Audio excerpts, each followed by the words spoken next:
Noël Gaulois édition 2025, je te montre ce que ça donne dans cette vidéo. Donc j'ai commencé par rejoindre les copains et on a direct été faire un tour dans la boutique du parc où on a été voir les nouveautés merch. J'ai vraiment aimé, il y a quelques nouveautés sympas. Petit coup de cœur pour ce pins édition 2025. Il y avait même quelques nouveautés merch à l'effigie de la nouvelle attraction 7 Automatics. Cette année on a dû dire au revoir aux rues de Paris, ce qui veut dire que les activités de Noël ont été déplacées en zone viking.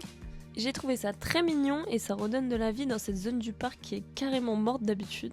On y retrouve les mêmes activités qu'on avait à l'époque dans les rues de Paris, dont les champs de Noël, plein de petites stands avec de la nourriture de Noël, mais surtout la patinoire. Donc ni une ni deux, on a enfilé nos... Claquette solide. Bon, spoiler alert, on n'est clairement pas des patineurs de ouf, mais on s'est improvisé des petites figures. Ouais.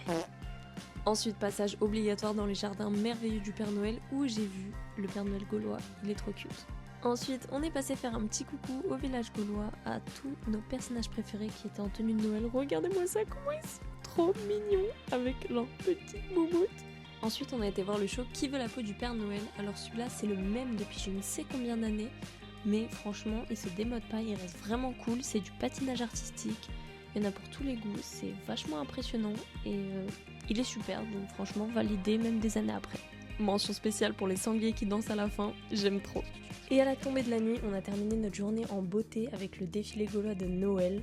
Spoiler alerte, c'est trop beau, il y a plein de lumière, il y a tous les chars et il y a surtout une musique qui vous restera en tête toute l'année. Donc Noël gaulois, franchement, c'est validé, malgré le fait qu'il y ait eu beaucoup de monde et qu'il faisait super froid, j'ai quand même passé une très bonne journée. Donc si la vidéo t'a plu, n'hésite pas à t'abonner et on se retrouve dans un prochain parc d'attractions.